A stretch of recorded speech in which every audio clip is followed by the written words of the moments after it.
coming to you from Baker's Green Acres.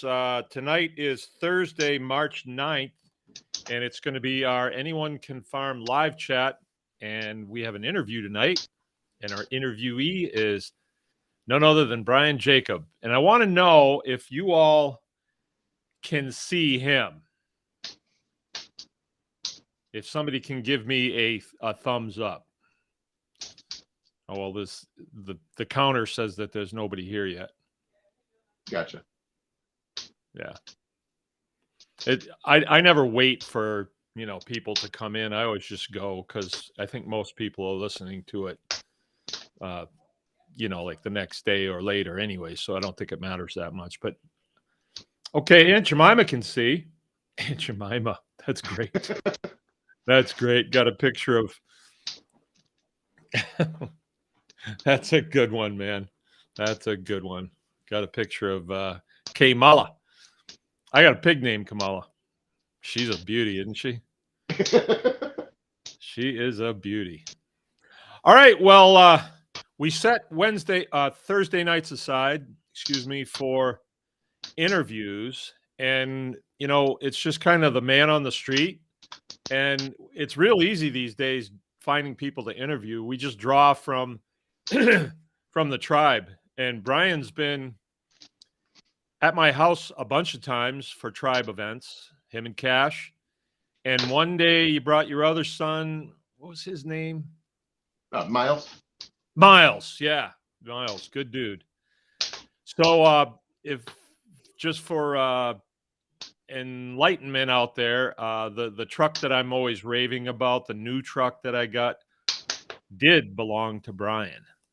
Did. So it's sort of like, when you are talking to a guy that was dating the girl that you married, you know how that is? That's sort of what's kind of going on. So if you can feel the tension here, that's kind of what's going on.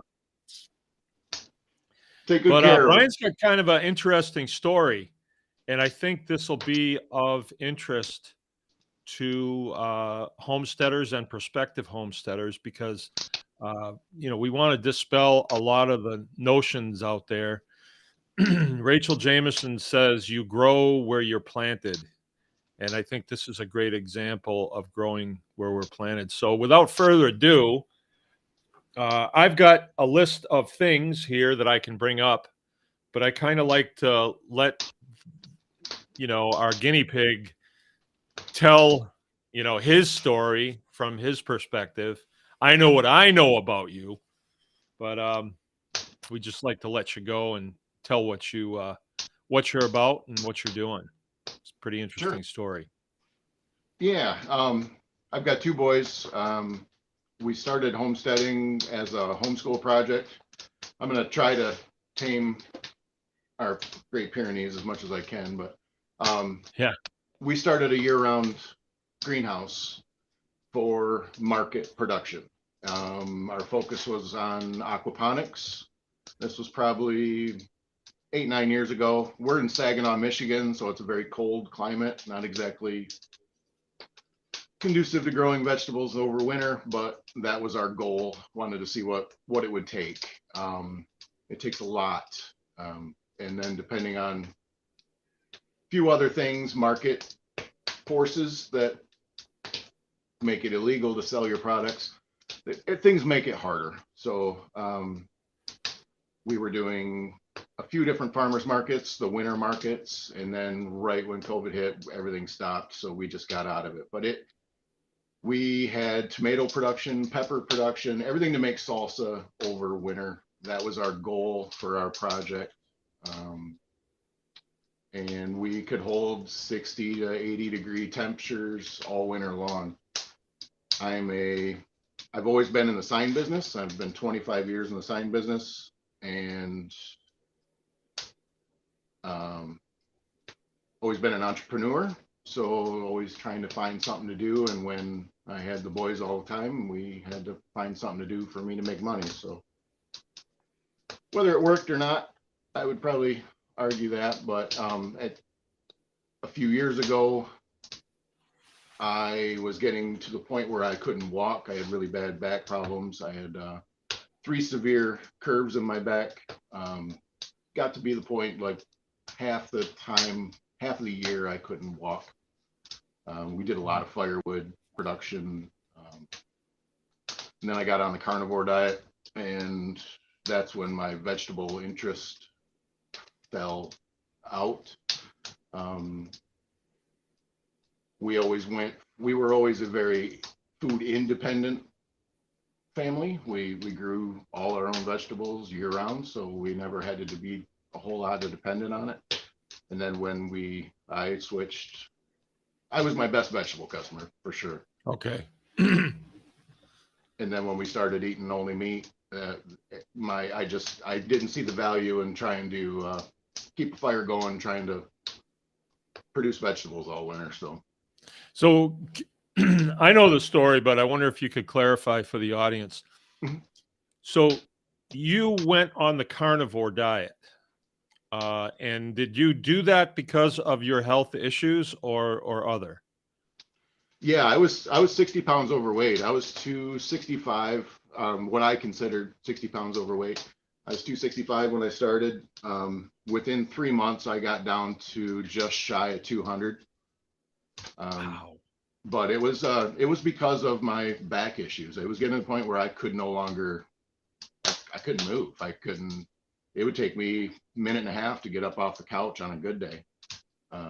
But I was still productive. I still had to get going in the morning, and eventually I'd kind of work my back out. But as soon as I'd sit down, I would just seize right up, and I couldn't move for a long time. So that was my youngest boy now is 15. I don't really want to stop moving yet. And No. but we had an 87% correction within 4 months of me starting that.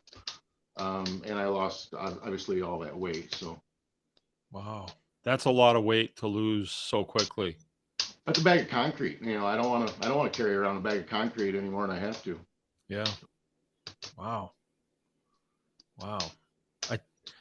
I think we were doing the carnivore diet at about the same time, weren't we? Yeah, pretty close. Yeah. Yeah, I'm and not, it's I'm not been really sure how common. much I was saying, I'm not sure how much I lost actually, because at the time I did it, we didn't have a scale in the house. I had gone to the pool a couple times. I weighed myself and I was up to like 270. And when I was in the service, I was usually 212 is where I stayed. I think my max was 220. And I thought, where did this come from? And Right. yeah, Yeah, I didn't actually go carnivore to lose weight though. I went carnivore because I had heard testimony from other people that were 60ish, and they starting to having joint pains, and they can't get up off the floor once they get down to play with the kids and stuff. And I wasn't exactly having that, but I could see it was going that direction. Yeah, I always laughed. I mean, I could either tie my boots or breathe. I couldn't do both. I mean, I had that too. Yeah, I had that too. Yeah. Yeah. And I wasn't coming from any kind of a diet that was processed foods or anything. It was a very clean vegetable diet with meat. I was never a vegetarian at all. I mean, I love bacon. But just eliminating all of the inflammatory foods that I've now found out. I mean, I'm a hot sauce guy. We make a lot of hot sauce. We make a lot of sauces, tomato sauce, things like that. We can a lot of. And I found out through this process that tomatoes and peppers, parts of the nightshade family, are my two worst enemies. And it wouldn't be nothing for me to sit with a bottle of hot sauce and a bag of chips and go to town and then wonder why I felt so good. Yeah. The chips probably weren't doing you any favors either. No. Yeah. Were you eating bread? I very rarely. Nah. I mean, if it was a tortilla once in a while, that was about it. I've never really liked bread. Okay. That bread's my nemesis because I like it. Right. And it hurts me when I eat it. And it doesn't hurt me instantaneously. It's a slow acting thing. And I think it affects me here more than any place. It just works on my head. All right. Well, tell us what.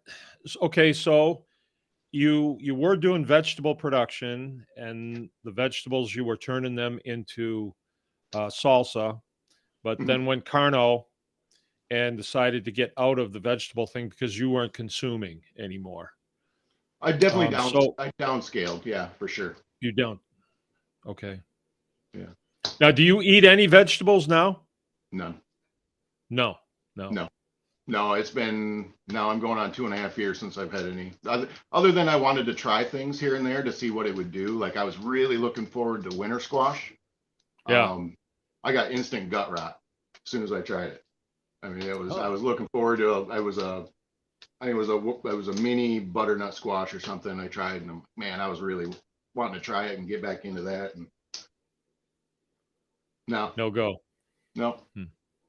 I ribeyes kind of and did the bacon and same eggs. thing. When the Yeah, garden came in, I thought, I can't go summer without eating corn. I got to have corn. sure. And I did okay. It didn't seem to affect me, but it seemed to lead to other things. I'd be like, oh, I'm free. If I can have corn, I guess I can have, if somebody would bring dessert, I guess could eat that too.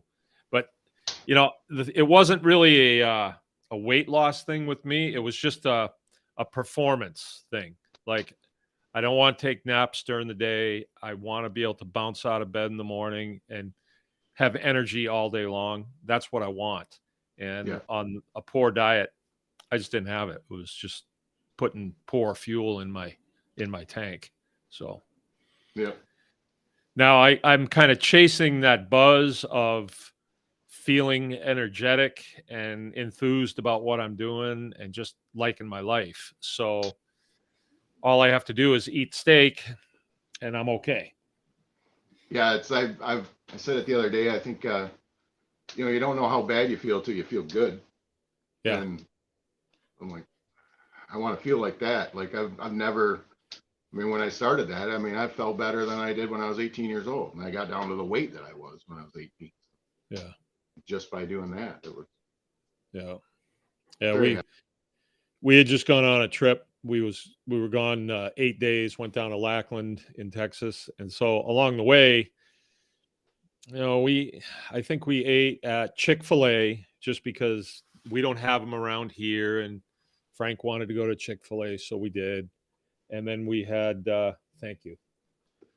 Uh, we ate at another restaurant, I guess. And then we had Arby's on the way back when there was nothing else to eat. And I went through a kind of a detox when I got here. It's the junk food detox. I just didn't feel very good and started right back in with bone broth in the morning and then either hamburgers for lunch, but usually a steak for dinner. And I'm feeling much better. Much better. I yeah. gained 5 pounds too. 5 That, pounds that's I put quick. on. Yeah. Yeah, that quick. All right. So do you still have the greenhouse up and running? Up until 3 weeks ago when we had that windstorm come through, this is the first time Oh, in 8 years that it's been laying on the ground. It's a lean-to greenhouse, really? inflated greenhouse. Um, this was the first year that I never inflated it, so it took the brunt of the winter, and also the windstorm got it. So Oh, she was due to come down anyways. I mean, that plastic only really lasts so long, and we'll see what that costs to reskin. It just might end up being a metal roof. yeah. Can always put Yep. something else over there. Yep. Yep. Mine came down last fall, and I'm kicking around the idea of putting steel on it. Yeah.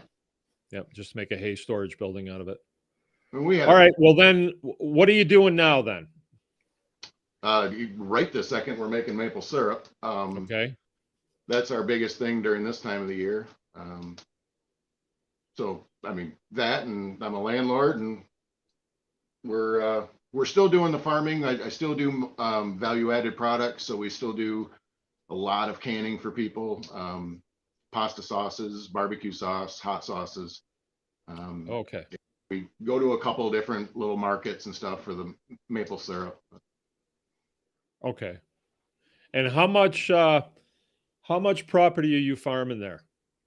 Here's 1 acre. 1 acre. Okay. Well, that's good because a lot of people live on 1 acre. Yeah, It's a lot bigger than you think if you have to mow it, right? yeah, yeah. And we're a lawn care company, so yeah. Yeah. I do farm my apartments. So the Yeah. back property of my apartments, which is probably a 1/4 acre over there. So, but yeah, it's not much. Oh, so before you were growing tomatoes and peppers over at the apartments? Both. Yeah. I mean, it's Okay. it's here and there. I mean, both places. We do different crops at different places. Okay. All right. So did that keep you busy this time of the year? Is that enough to do? The apartments keep me busy. I mean, I mean, I'm always got projects. We're always fixing something. Cash got into welding, so we're doing that. Yeah. Um, I'm always procuring wood. So we heat our house with a wood boiler system. So, I mean, it used to heat the greenhouse, our garage where I'm in right now, and our house, one big fire. We still do that. It just doesn't heat the greenhouse at the moment. Now we have this here too. So a lot of times now I get this going in the morning, and we've been boiling sat pretty much 8 to 10 hours a day for the last month, seems like. Now, is yours the kind that you have to stay right with it? Yeah, I have to feed it about I'm gonna let it die out here shortly because my leg's on fire, but um, it's loading it every 15 minutes or so Okay. because Okay. it burns real hot, and I don't want any coals, so I want it really hot and then go away. Okay. And I can just Okay. throw more in. About how many gallons do you produce a season? Last year we did very little. It was a pretty short season. We did 15 gallons. Um, and then this year we tapped February 14th, which is 2 weeks earlier than we've ever tapped before. And we had 30 gallons by the time we tapped last year. We tapped March 1st last year. Oh, So wow. we were already double our production. I figure by the end of this season, we'll probably be around 60 gallons of syrup. Okay. And what, for people that don't know about this, what is a gallon of maple syrup? What's the ballpark figure? What does that bring? I sell my pints for $12, and A then pint. usually Okay. a quart for $20. Okay. So let's see. So it'd be 80 per gallon then? I've never sold it Four by the gallon. quarts in a gallon. Yeah, Last time I checked, I guess. All right. All right. yeah. So that's a going concern. I'm finding that a lot of homesteaders have other things going. So if they're going to start up a facet on their homestead, kind of want to have an idea like, what could I make if I was doing that? What's my investment going Sure. to be and things like It's a that. bit of a labor of love, and it's an addiction as far as you can always do more. Like, Yeah. everybody starts off with a turkey fryer, and then they go up to the barrel burner, and everything gets. I mean, this is a file cabinet. This is literally a file cabinet laying on its back that we fabbed up. Um, my biggest thing is this pan is what I consider pretty much a necessity. This will fit on one of those Blackstones, the wide Blackstone griddle tops. Okay. But the ability to can 36 quarts at one time was if I'm going to put out any kind of money, normally a maple syrup pan would only be about 6 inches tall. Yeah. This is 10 inches. So my biggest thing is with a homestead, if I'm going to spend money on one thing, I want it to do three other things. Yeah. And Right. I mixed sausage in this. I mean, we did 80 pounds of sausage mixed in this one time. We did 400 pounds of tomatoes I put in here for tomato sauce all at one time. Wow. And with the spigot, I can drain off. I can actually pour into quarts if I blend it up inside the pan, it's almost a done sauce coming out of the spigot. Okay. And then we can right back in it and fill it up and start canning. But Okay. I like the aspect of something like this being in a homestead because I mean, it might take it. I mean, even with if somebody does want a water bath meet, you know, you can do a lot of them. You're not spending the 3 hours per. I don't know what you get 8 Right. quart jars in a regular size canner. Yeah. That's a lot of time. Yeah. So you kind of alluded to you're doing canning for other folks. How does that work? Word of mouth, but it's people that we know around here that I used to service in our local farmers markets that Yeah. they just know me. I don't advertise anything. I'm not looking to gain much more than what we're doing now. But I enjoy that part of it. I like canning and having that. I like the barterable. I mean, I do a lot with a case of tomato sauce. I like bartering, so Yeah. I don't eat maple syrup. That's Oh, not a you thing. don't? Oh, Nope. yeah. I know. I kind of consider it a rare treat. I'll put honey in my coffee in the morning, like I did this morning. I did it. I had 2 cups of coffee with about a spoonful of honey in it, and it's just nice to have that sweet once in a while. Right. But normally I don't. What about milk? Not unless No, I'm no cooking. milk. That's I mean, if I'm doing something, but I don't ever do anything with it. I've never been a milk drinker. We've No. never had it on hand. I eat a lot of butter. Yeah. Hey, you know what's good? If you put butter in your coffee. Absolutely. Not kidding. I just got me Good. one of them fancy little blenders that you put in your coffee cup. Little immersion blender, little coffee cup version. I don't have one. You do? Pretty nice. Yeah. Put Oh, lard in there well, too. we stayed at a hotel, and they had a bed and breakfast, or they had a continental breakfast in the morning. And I'm gonna drink coffee. It doesn't matter what's gonna happen. I'm gonna drink coffee. So, but they didn't have any creamer, and I thought, well, what's the difference? Cream, butter, it's close. So I just put butter in my coffee, and it was actually pretty good. It was Yeah. nice, a little salty. It was good. Yeah, All right. remember the first hog harvest we went to. I didn't have any I didn't come prepared with food enough for the next morning, and I ended up putting a big old chunk of lard that I got from the first day in my coffee, and that helped. Hey, I've never done that. I probably should try that. It's not bad. It just so happens I listened to a podcast this afternoon, and it was about the food industry. And it was sort of along the lines that you might hear about the pharmaceutical industry, how the pharmaceutical industry goes into colleges and starts talking it up with the young students. So when they graduate and they become physicians, that they're they're well attuned to the wishes of the pharmaceutical companies. Well, it's the same thing in the food industry too, according to this podcast that I listened to. And it was a college. It was Martin Luther King Jr.'s wife's namesake college, and it's a college for Black women. And the commentator was saying that 50% of them, and they're 18 years old, are coming in with chronic health issues, and they're convinced that it's the food. They're convinced, and even when we're eating good, still we're exposed to a lot of things that are not so good. Yeah. Hey, here's a question from you from Lone Star. What about nuts and fruits? No go, Nope. huh?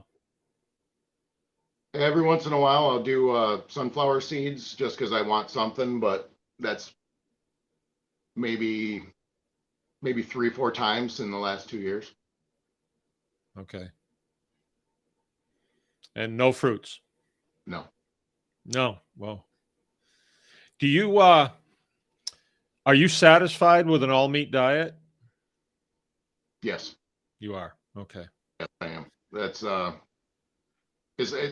the stricter I am, the less urges or temptations I have. I mean, maple syrup, I have to taste this to kind of see where I'm at. I have my meters and stuff, but it does help to taste it. That and frankly, standing around cooking this is kind of boring. So it does envelop every once in a while some bad habits as far as farmer's water. A couple bush lights and stuff doesn't help, but there's no carbs or anything that comes from any fruits or vegetables or anything like that. No. All right. Can you talk to us about food independence and going from food independent to, wait a minute, from food dependent to food independence? I think she's got this backwards on. Is that something that you are? Well, before I mean, I started only eating meat. I don't have animals here. I've got this thing, but that's it. Okay, so she did a bit right. I was very independent. I mean, we grew 90% of our food that we needed right here, or I bartered for it. So whether it was meat or bacon, or I have a couple farms around here that we get ground beef from. So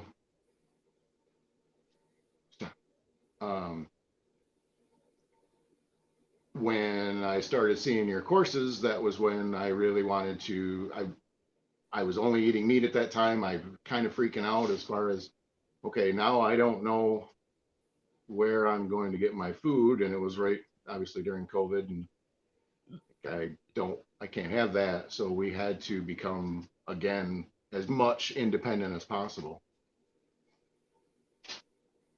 And that's why we've taken the classes that we have. Okay. Thwart that as much as possible. We've developed this kitchen out here. It's an outdoor kitchen for processing. I've got a cool room over there that we got. We've got a walk-in freezer now. We're getting there with some of the toys, but. So do you have plans? I think we talked about you coming and getting a pig from us, didn't we? Mm-hmm. Did we Yep. just zap the pig for you and you take it and process it down your place? Yeah, we did a feeder pig right after our class. About 3 weeks after our first class, we got a feeder pig and we did that. We've done a few deer since then. And then I've done some other smaller, sections of some other animals. But, okay.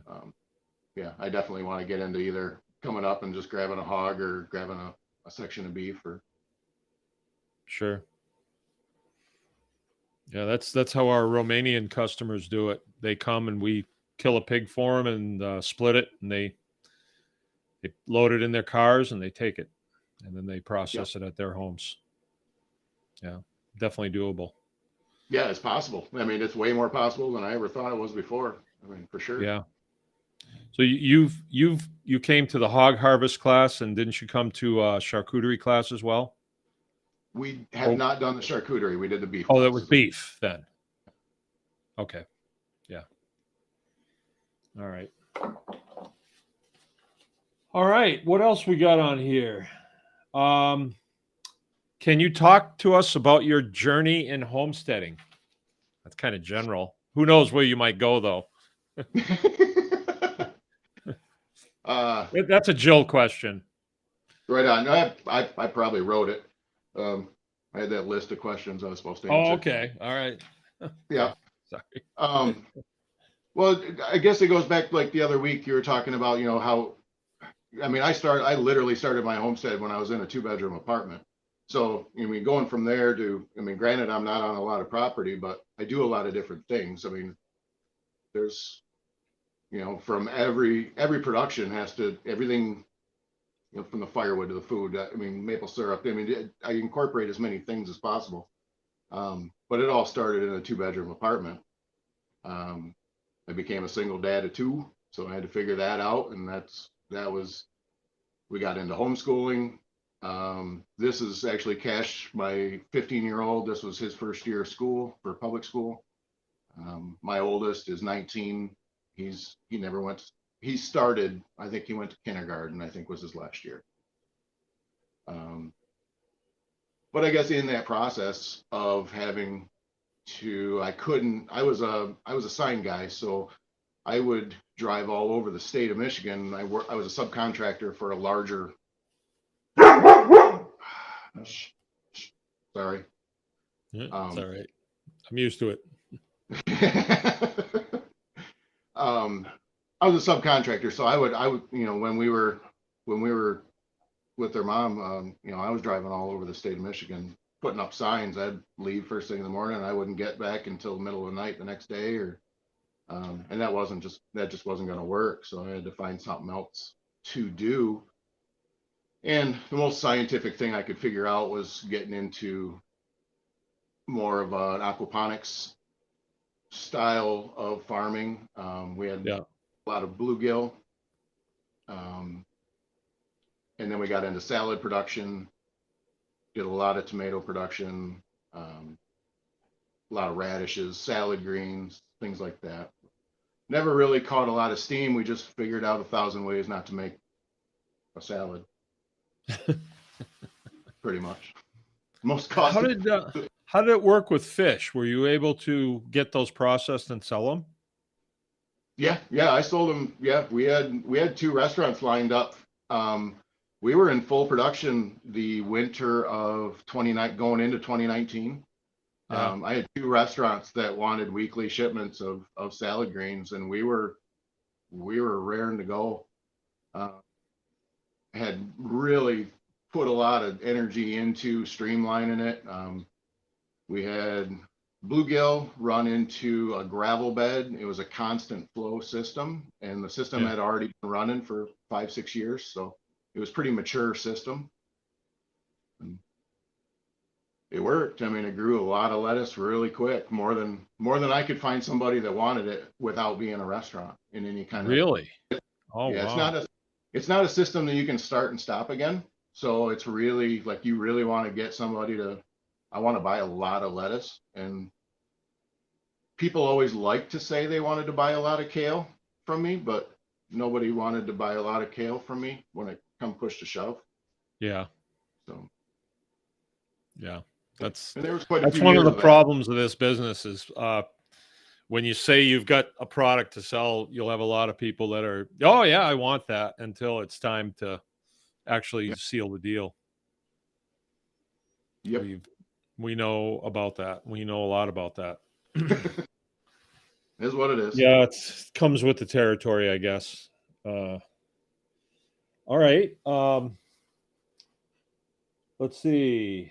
No, how about I was talking with a guy today over at Ebles about his lawn care business, and he's very enthusiastic about it. He says that he makes more in a day in his lawn care business than he does in his straight job in a week. Yeah. And so I think that is a very interesting subject. Can you talk to us about that? Like how, what equipment you use, what exactly are the services you provide, and all that. Obviously, it's seasonal. Yeah, we started because, it is because we don't snow plow. I mean, I snow plow for my apartments and stuff and my own house, but I don't have the equipment. I'm still using my,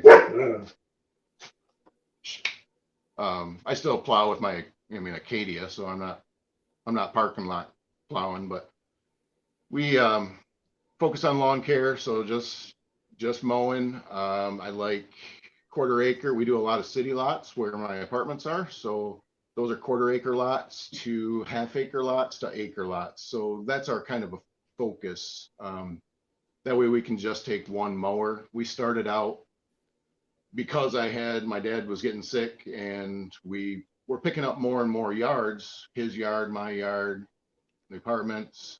So I bought a zero turn, and Cash was still with me all the time, not school. So we started doing that, and every year it's gotten bigger and bigger, and we've had to buy more and more equipment. So this year this last summer, we bought an actual professional mower and stepped it up a little bit. We're working on a trailer over the winter, so we had upgraded that, and but yeah, I love it. It's just being outside that much, and going yard to yard, it's pretty easy going work, and it's very good money. Like that is, Yeah. it's satisfying. You stand back. I mean, there's an instant. I mean, I'm not going out and buying a bunch of materials. I'm not waiting for materials to come in. It's just going to mow the lawn or weed whack and getting back in the car and go. And it's Yeah. really nice with the payment systems now with, everything online. It's very quick. They don't even have to be there. They see me on their ring mower or the ring camera, and I get back in the car and I'm already paid. Hmm. Hmm. Where we are, we're a lot bigger yards in our area. Like my 1 acre is actually probably one of the smaller because I'm surrounded by conventional farm here.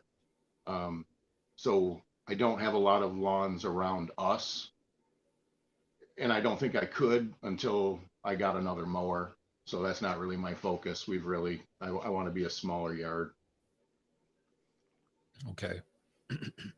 And that's something Cash helps you with that too. Yeah, yeah. Up until he went to school, that's what he did. I mean, that was when it was mowing season. That's what we did. Yeah. Yeah. Do you do leaf removal too in the fall? I mulch. I can mulch them with the best of them. I don't have I've never had so many requests until this year, because obviously this year was one of our bigger years.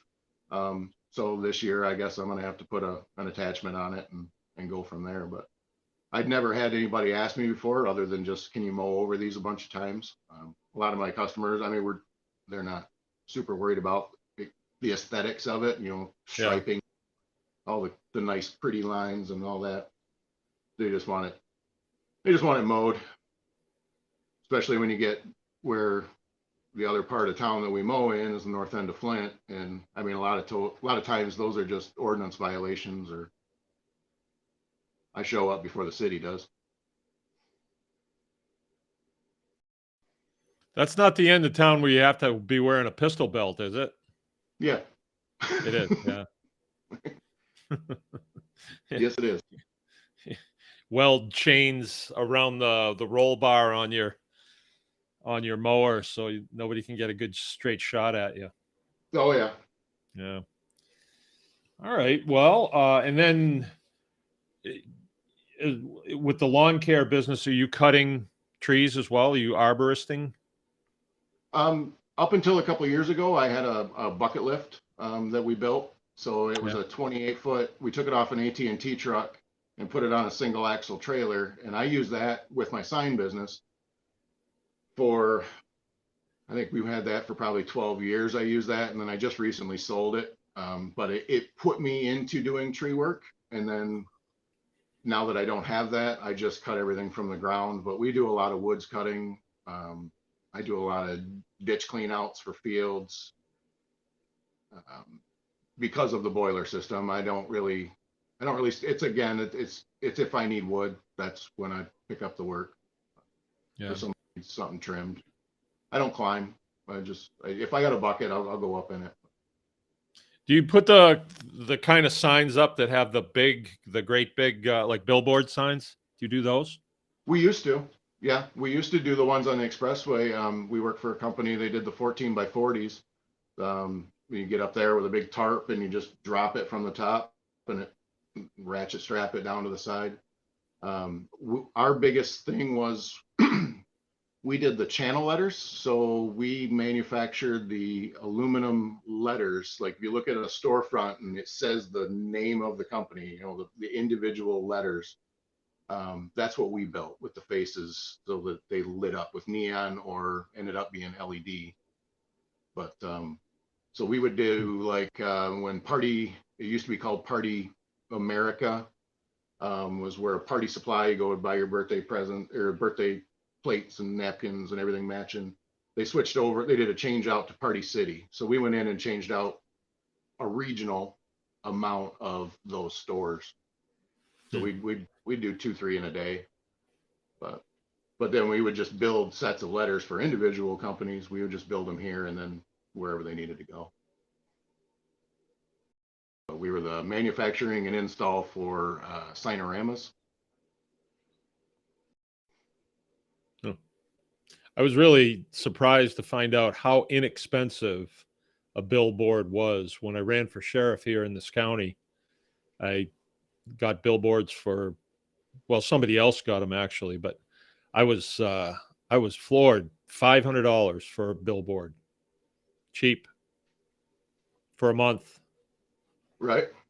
Yeah, I mean, it seemed cheap. When I was doing it, I think it was right around, I think it was right around $2,500 for a month on 75 in the Flint area. But Yeah, that was pushing 20 years ago, 25 years ago. yeah. A lot more busy in your area than it is here. Yeah. Yeah. Yeah. Here it's just basically horse traffic around here. Right. All right. So I did ask you, I don't know, I don't think you understood me, but you were doing aquaponics, and aquaponics, you have to have fish to put Yes. the manure in the water, and that's what the vegetables grow off of. What do you do with the fish? I didn't do anything with them other than feed them. The boys used to fish them. I mean, they would go fishing, they'd throw them back.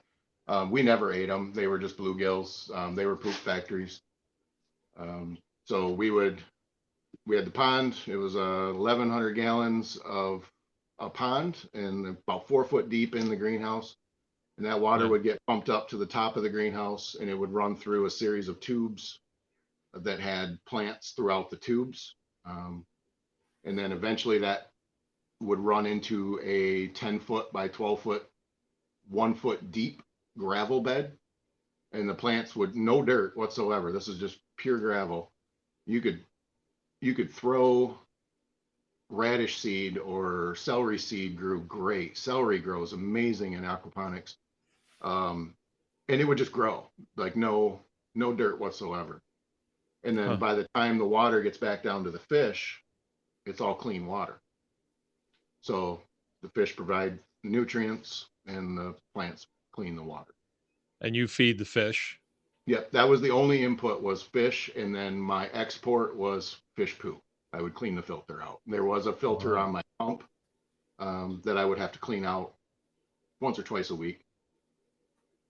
And it would make me probably 10 gallons each clean out of concentrate. And what would you do with that? Dump on the garden. Yeah. It's pretty good stuff. Yeah. Yeah. Black. I mean, Well, when you closed it down, what did you do with the fish? We just got rid of them. they became. Was there a lot of them? You must have had a lot. Yeah, and I would find them in different areas of the system. Like they would actually go, like the babies would go through the pump and get pushed up into the lines that went back and forth in the greenhouse. And I would find them. It wouldn't be uncommon for me to find them in the lines, and I just throw them back in. There was, yeah, our cats ate a bunch of them. They were all, yeah. I mean, there was a lot. There was probably, we put in originally about 60, and I don't know, we lost, there was a couple hundred in there when we got rid of it, but they were never they never got super big, but they did their job. I wasn't trying to eat them. Okay. We tried doing like koi, and then I think we got one time, it was a freshwater shark.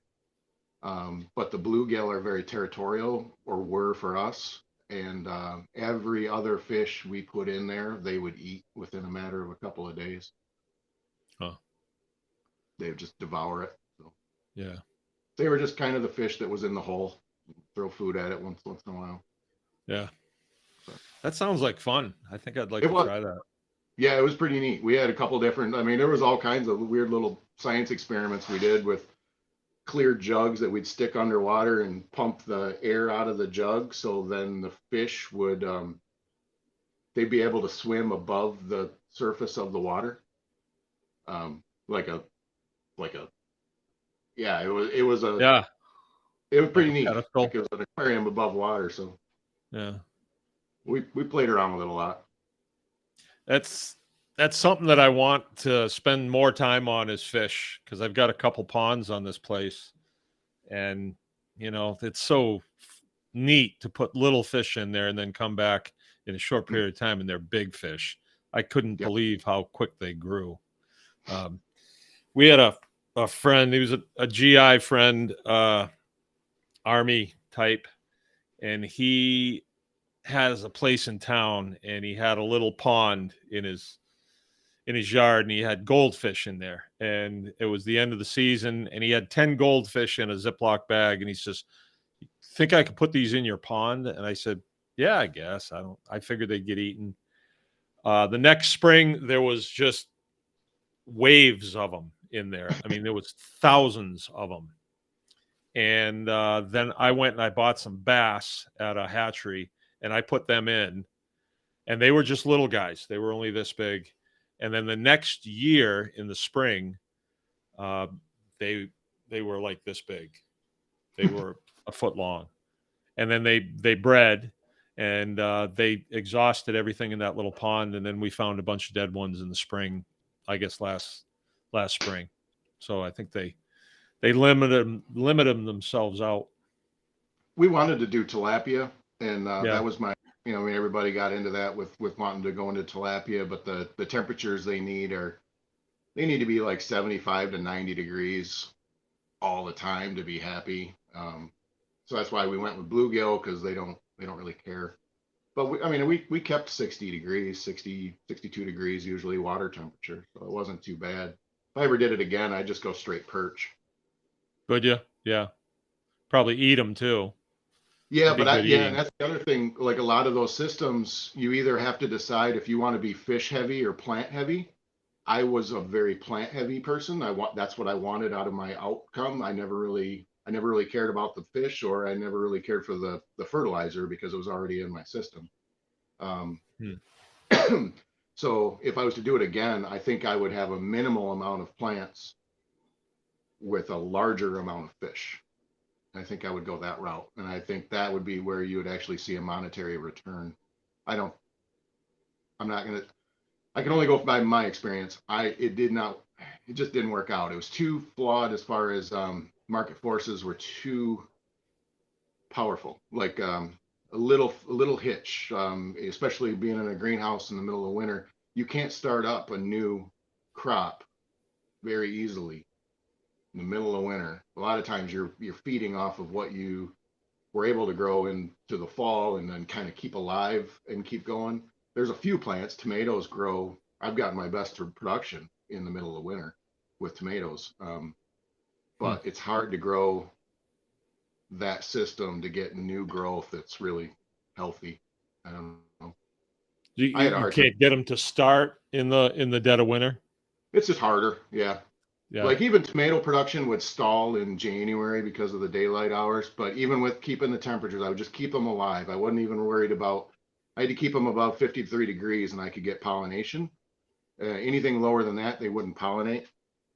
So as long as I kept it about 56, they would actually pollinate, but they just didn't like it as much in the month of January. But as soon as February come along, we get a little longer daylight hours, they would produce. So they'd take a month off during January. That was about it. But we always had tomatoes in December and let them, but they were Hmm. always the same plant. I mean, those tomato plants, I mean, more than likely they're still alive. They're probably 8 years old now.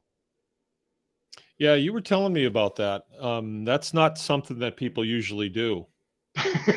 Um, you think I could do that? I've got a small greenhouse, and Yeah, well, I'm not going to heat it in the wintertime. I mean, But you think they'd stay alive enough to restart in the spring? yeah, a lot of times if you cut them back, like these ones, I didn't heat this last year, and they came back, and I'd mulched them a lot, um, Yeah. and they fired right back up in the spring, and they were my earliest sprouts, but yeah, this is their 8th year, so we'll see if they show up this year. They get Yeah, I like was they in. get like 30 feet tall. Was your greenhouse that tall? No, but it goes up to the ceiling, and I just trellis them over, so they would just one end to the other of the greenhouse. The greenhouse is 1,000 square feet, so it was roughly 30 by 30, little odd, but Okay. But I would just tie them up to they'd get up to the ceiling, and then I would grow the truss laterally across. And then when that one would get long enough, I would start trimming it back and then grow up another sucker and just repeat the process over and over. Huh. When you say you trimmed them back, did you cut them down to the ground almost, or? After they fruit, I don't leave anything. It's called the single stem method generally. Would be the simplified version of that. So if you grow up a stem in a greenhouse and eventually they drop and lean, you know, that kind of thing where the tomatoes just work their way around. Everything below a fruiting truss gets stripped. So you just keep doing that until you don't want to grow that stem out anymore. And then I would just pick a new sucker that started closer to the ground and then grow that one up instead. But the other truss, the original one, would still have fruit all over it until I decided to pick them. So a tomato, for particularly, would give me it would shoot off a leaf. I'm trying to see where I'm at. It would shoot off a leaf here, and then it would shoot off a leaf here, and then it would fruit. And then it'd do that leaf every other. It became very predictable. Same with cucumbers, do the same thing. So I would just keep doing that. As soon as the fruit truss was done, where it wasn't going to fruit anymore, everything below that was getting stripped, and then continue on down the line. But eventually it became a jungle. Below it, you mean towards the root? That's below it? On the stem, like as it's growing up, it would put off a leaf here, like a leaf truss, and then it would up here, a leaf truss, and then it would put off a fruit one, where that would get your cluster of, whether it's 4 or 5 different tomatoes. Yeah. After that, those 2 leaf below it, they can go. They're not doing anything anymore for me. You get too much greenery in there, and then you start shading out your ground, and you lose your sunlight warming the ground. Oh. It's a little tricky. I apologize no. to explain, but I need to learn what I'm doing there. It ends up producing, I mean, we had stems coming out of the ground that were big as my wrist. Really? Mm-hmm. Huh. I spent yesterday cleaning out the greenhouse. I got everything out of it. We didn't do anything with it last summer, and there was still stuff in there, kale and cilantro and just stuff that just hangs in there. And it was still in there. There was still leaks in there, but I cleaned it all out. I've got chickens in there right now, cleaning everything else out. But I'd kind of want to try my hand at it this time. I really enjoy being in there. And I kind of built it. I thought Jill would like it more than she actually does. She doesn't seem to really like it like I thought she would. I love being in greenhouses. I grew up in them. My mom was always a flower lady. I mean, we always went to greenhouses. And then when I had my own, being able to go out in the middle of February and take your coat off and just whatever. I mean, find something to do. But and if you didn't have any plants, it was just a nice place to be, anyways. Yeah. I just like getting down on my hands and knees and going through the soil and getting a hold of a quackgrass root, and pull them back and think, oh, I got you now. No more quackgrass around here. Right. It grows right through the fabric. I can't believe that stuff. Yeah. All right. Well,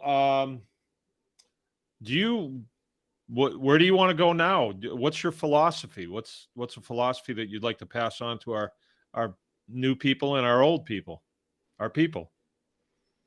Just try things. I mean,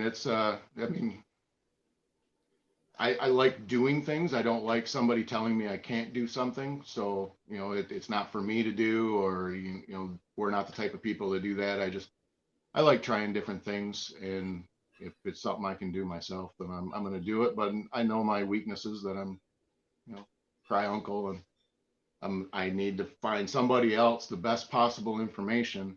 Where's the best source I can get to get that information that I need to do the thing? So those are the people I'm going to go find out and talk to.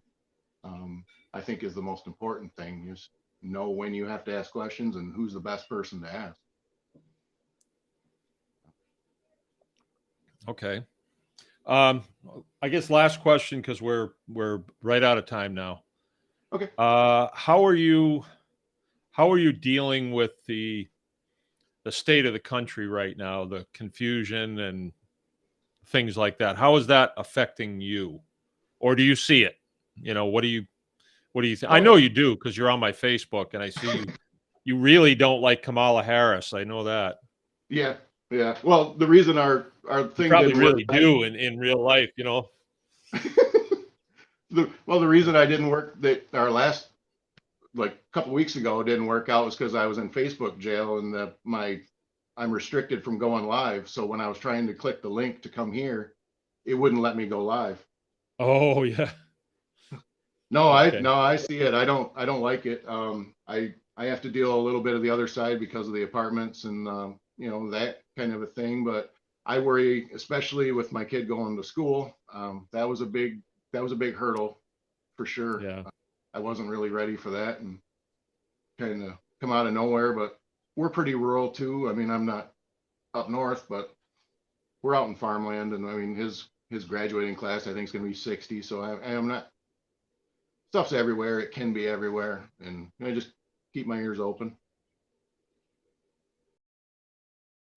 Do what I can. I mean, there's only so Yeah. much we can do. So Well, it surely seems as though the homesteading lifestyle has given you resources, has provided for you. I would say You've it's taken blessed. right to it. Yeah, yeah. I would consider myself pretty blessed. Okay. All right. Well, in honor of the time we were going to have tonight, I couldn't help it. I had to fire up the Ford today and take it for a ride. There you go. Yeah, I got the welder on the back of it. I haven't bolted it down yet. I'm going to make a dolly, or sort of a cradle for my oxygen tank laying down. And then I'm up against the headache rack. I'm going to chain the acetylene. So Yeah, that'll be the rig. we dropped Cash's tanks through the deck. So he built a cradle for his tanks they both just drop right through, and they sit about 18 inches under the deck and only, going. So that'll be a fun truck to bring up there. Yeah. Maybe I ought to look at doing that too. But my oxygen tank, the ones that I get here, they're pretty big. Yeah. I think they're almost 5 feet. But I'm going to put a vise on the back, and all my machine tools will be in there. So, if I'm going to be cutting hay, that'll be what I'll drive over there. And anything that goes wrong, I can generally take care of it with the tools that I'm going to have. And then so we'll just have a wood shop. The metal shop will be on the truck, and the mechanics tools, and that's going to suffice. I'll be able to, and I like it too. It's a nice truck to drive. It's a fun truck. Yeah. I should be getting my other one back tomorrow. Hopefully. It's been at Spears for like 2.5 months. I'm getting a little fidgety, if you know what I mean. And I told them, hey, I got to have it back because I got a new bed for it and I want to get it put on. So I'll have the dynamic duo, Yeah. 4-wheel drive and the 2-wheel drive one. So it'd be really nice. But hey, man, I appreciate you coming on tonight, taking an hour of your life out to share with our tribe here. Really appreciate it. And No problem. I guess we'll be probably seeing you soon. Oh, I wouldn't doubt it. Yeah. All right. Well, I'm going to cut you off. You'll still be able to hear, but then I'll talk to the tribe a little bit, and we will see you later. Right on. I appreciate it. All right. See ya. Thanks. That's it. I think I cut him off a little too close. Sorry about that, man. All right. Well, I thought that was a pretty decent interview. I got some stuff out of that. Somebody said here, well, he said, Mark, you're the man. We recently started pasturing our pigs like you do, planting rye behind them. Oh, that's not it. That's not the one.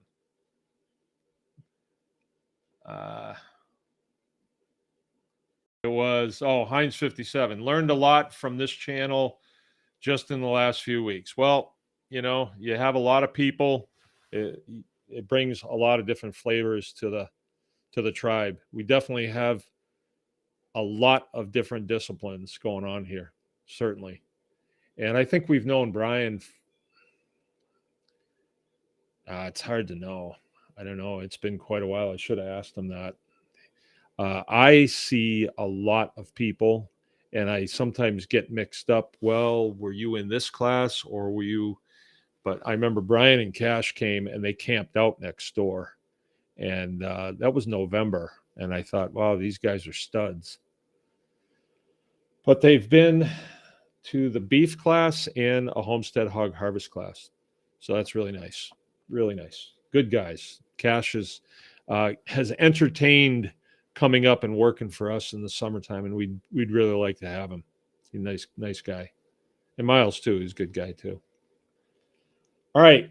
For those of you wondering, the truck that I'm talking about, Bryan's X truck, now my truck, is 1973 Ford F350. So that's a 1-ton, and it's got the dual wheels in the back and the extended frame. So it's kind of a unique truck. You don't see them very much, but when you do, wow, that's kind of different. And my other truck is a 74 F250. They call those high boys. It's got it's 4-wheel drive, and it's got a bigger motor in it now than it came with.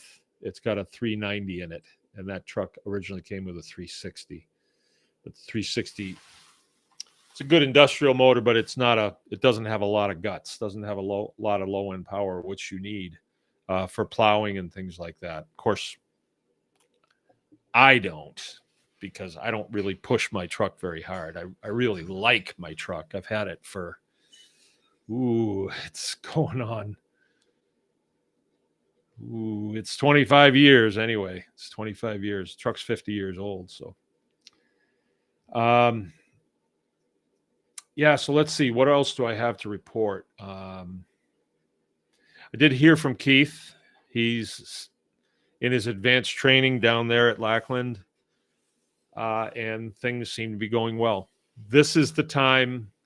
The training that he's going through is very similar to any of the special forces training, whether it's, Navy, Marine, Recon, Army has Rangers. It's very, very difficult training, and he has a lot of classroom as well. And so this is where the metal meets the road, or the rubber meets the road. So he makes it through this, or he doesn't. If he doesn't make it through this, well, we won't even talk about that. But he could, opt for a different career field. He could, but I don't believe he's going to have any trouble. He's just built for those types of operations, so I think he'll be fine. Me jumping out of perfectly good airplanes, not something that I really want to do. Or even worse than that, like swimming around really big ships, under big ships, going underneath them, checking for things. I don't like the idea of that. But that's what they have to do. They have to swim out and all that stuff. Guys think I'm Rambo, but I'm really not. That stuff gives me the creeps. Let's see. What else?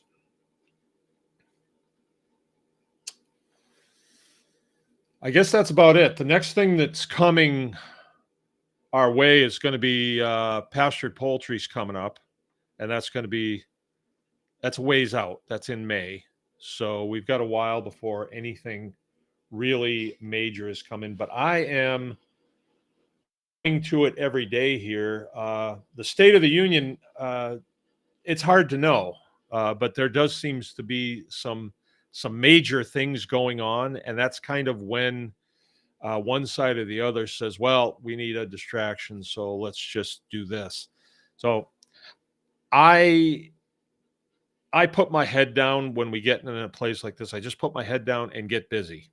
And sometimes it's hard to stay on it, because you want to know, hey, is something going to happen? But usually nothing comes our way out this far in the perimeter, so I don't think there's a lot that I need to worry about. Of course, the last time something like this happened was when the Wu flu came, And now we're finding out that, yeah, a lot of our suspicions at the time, and of course we acted on those suspicions as we did, and we're finding out that, you know, we were correct.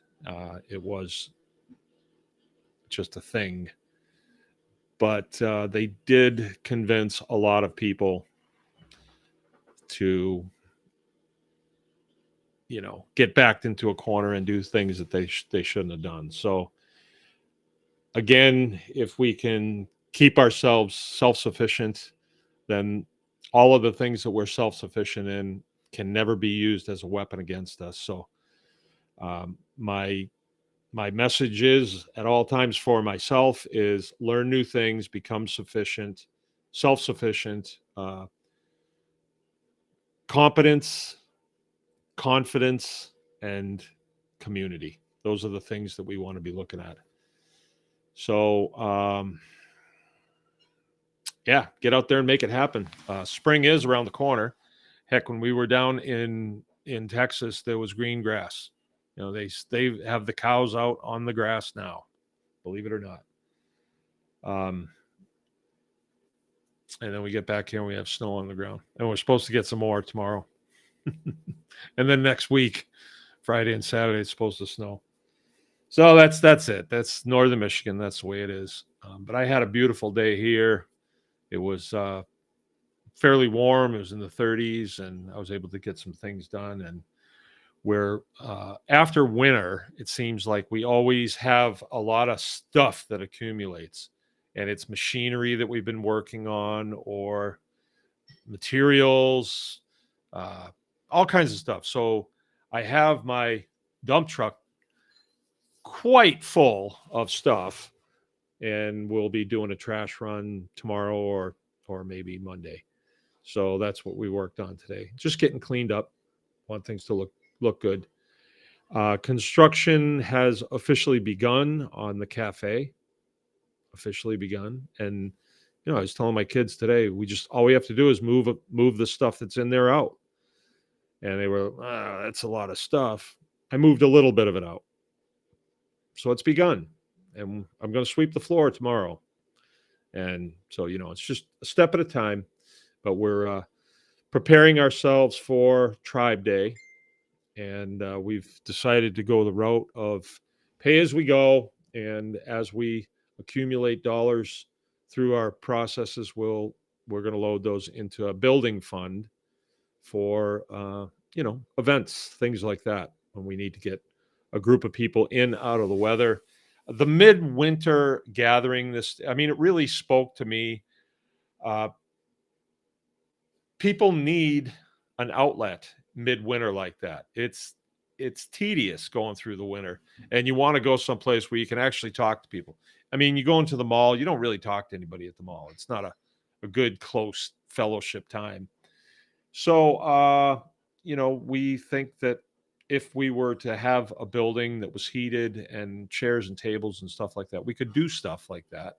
And I think it brings the community together, and people are looking for it. So I had a feeling like, oh, you know, we need to go to the bank and borrow some money. But then I thought, no, I don't think we want to do that, because then we're obligated to pay that back. And then the whole reason why we would be doing an event would be to be able to pay that back. And I think that's backwards, I believe. So let's wait until we have the money to build the facility, and then we'll host the events. Now, it could happen quickly if we play our cards right. What we're doing with the outer shop is and if you don't know what the outer shop is, we have a butcher shop on the farm, and we outgrew it.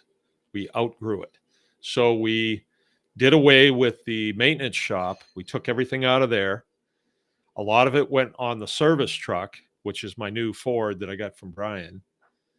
And because it has boxes on it that can keep the tools out of the rain. That's the biggest thing. And the maintenance shop, we turned it into a new butcher shop. So it's a much bigger space. We had to put windows in along the south side, and finish insulating it and get a heat source in there and put a rail up in it. It was a lot of work this winter, and we've got it to the place now where it's functional. It's not done by any means, but I don't think we finish too much on the farm before we have to start using it. That's just the way it is. We'll get back after it probably next fall, realistically. But the old butcher shop, I think we're going to convert that into a kitchen / like a cafe. Like, just imagine a cafe, 20 by 20, not very big. But it's also a / store. So the refrigerators and the freezers will be in there. So when people pull in and they're getting their milk and their eggs and hamburger, whatever they're getting, we've got a big horseshoe drive that they can just drive through. They've got a place that they can go in and take what they need. But we could also use that space for when we do classes, which we do quite a few of them now. We'll have like an eating facility. So we'd have maybe seating for 20 people, round tables, and I'm putting windows in on the south side so you can look out over the farm. And it alleviates having to use the house as a place for eating, because these classes are 2.5 days long. So we're talking a dinner and then 3 meals on the second day and then 2 meals on the third day. So we need a place to do that. And then the new kitchen would service that little sit down area. It would not necessarily be like a cafe where somebody could just be driving by the farm and shoot in. It wouldn't be open. But when we do events, it's kind of nice if there's a place where you can go and buy a bottle of water or a hamburger or something else, a breakfast burrito, maybe something like that. That might be kind of convenient for people. And I think also it'll fund the building, I think it will. So that's what we're working on. All right, here it is. It's Thursday. Weekend's coming up. I got a busy weekend. I hope you guys do too. And that's it. You can check over on the Anyone Can Farm Experience YouTube. Joe's got a whole bunch of new videos up there featuring yours truly, and they're really doing well. And what that does, it's a good thing, because what it does is it turns people on that, hey, there is this thing called the tribe. And if you were with us last Tuesday night, I talked about the importance of the tribe. And it's, in a nutshell, the importance of the tribe is, if you've ever seen the movie Chicken Run, right? There's a part in that movie, Chicken Run. It's not a movie, it's an animation, where the farmer goes out and he is looking after his chickens at night. And when he opens it up, they're having meetings in there. They're plotting, they're planning. And he goes back to his wife, who's the evil villain in this. And he says to her, they're organizing. That's what the tribe is. It's an organization. They're organizing. They're plotting. Yeah, darn right. We just did some plotting tonight. Talked about tomatoes and tilapias. I get ideas when I interview people. It's like if they were sitting at the kitchen table and we're talking about stuff, I get really psyched about that. I was telling Brian, I did clean out the greenhouse, and when I was out there, I thought I want to try my hand at this, because I kind of built it before, and then I said, here you go, honey. And she likes it, but she doesn't. I don't know as she's liking it as much as I thought she would like it, but I like it.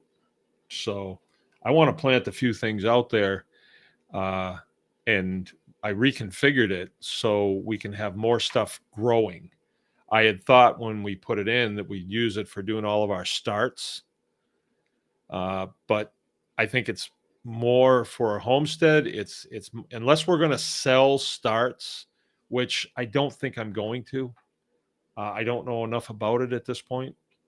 I know enough to create my own starts, and I got too much else to do. I really do. If you're greenhousing, you pretty much have to be sitting there when people come in, and then they look around, and then you got to ring them out, and you can't be out on a tractor and, okay, here comes somebody. I better walk up there and wait around until they don't buy anything, so it's probably not going to work like that for me. But we will do our own starts, and then we will have what they call season extension. So we'll have greens 6 weeks before the garden puts them out, and radishes, like right away radishes grow, and then at the end of the season we can plant again in September and be harvesting literally all winter long. You really can with the hardy greens, so long as you wait until the temperature gets above freezing in the greenhouse and you pick them, they'll be fine. They won't wilt. If you pick them when they're frozen and bring them in and put salad dressing on and eat them, they'll be fine. But if you pick them when they're frozen, bring them in, put them in the fridge, they'll wilt really bad. They'll turn to mush. Learn from experience. Okay, let's see if there's any other comments. Last one was loan. Nope, that's it. Okay, I'm out of here. Remember, anyone can farm. You all have a good weekend. Something comes up, I'll let you know.